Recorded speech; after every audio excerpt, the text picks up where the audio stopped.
The inventory timeline. This is one of my favorite tools. It's especially helpful for people who are maybe more visual or aren't really numbers people, or are having a hard time understanding why they have to order, how much they have to order, or why they keep stocking out.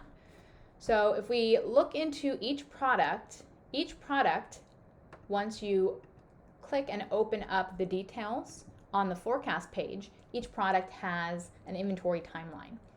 An inventory timeline is a daily account of what's happening with your inventory, both at FBA and at your warehouse.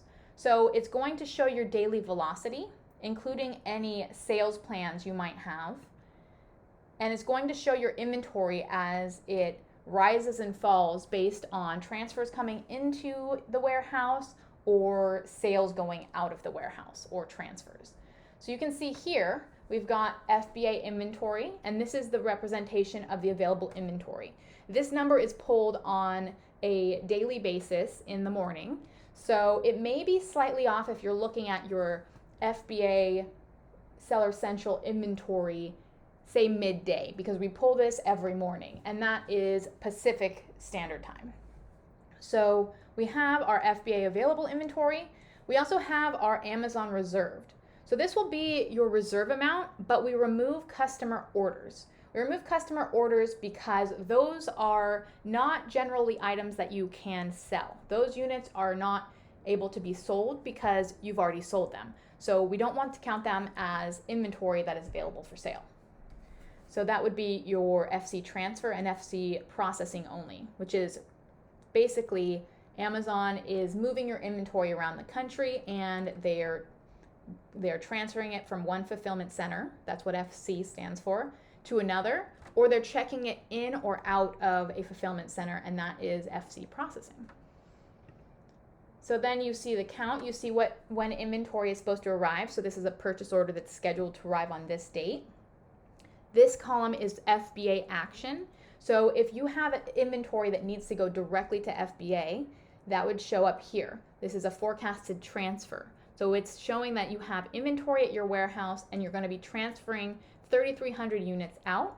You'll see that the warehouse inventory then reduces by that same 3,300. And then you can see when that inventory is supposed to arrive. The inventory is supposed to arrive. This transfer time is 30 days. So if your transfer time is 30 days, then you can see that there would be a potential stock out. And so that's what this shows here, is a potential stock out. It also shows it on the left-hand side is 3 days of stock out. So if there's a way to adjust that, you would then be able to see inside of the timeline what is going on and how you might be able to maybe send it express, for example. And that is the inventory timeline. It extends out for an entire year. So you can plan out a lot of different things. You can plan out seasonal sales spikes. You can plan out email campaigns. You can plan out all your transfers, all your purchase orders. You can see all of that here.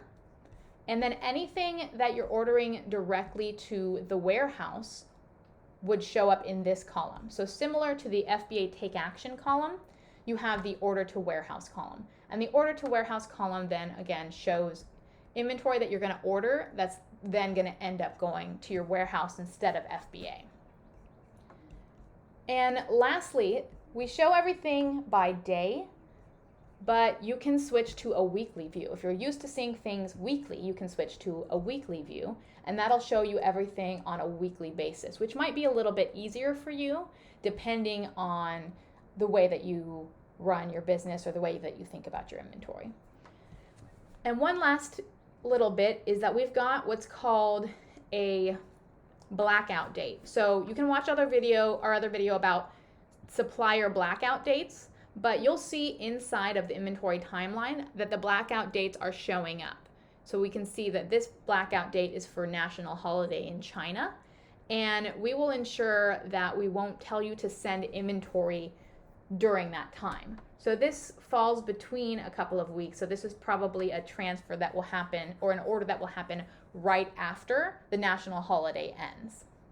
So all of that is taken into account, and you can easily visualize all of the changes as they occur. So if you make any changes in the system, this timeline will update to reflect those changes, and you can see real time what would happen to your inventory were you to make those changes.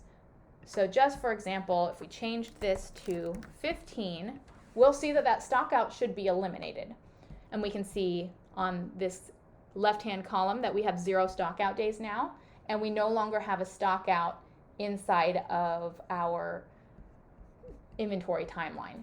So it gives us a really good view, helps us to plan, and helps us to visualize what is going on with our inventory. Hope that helps.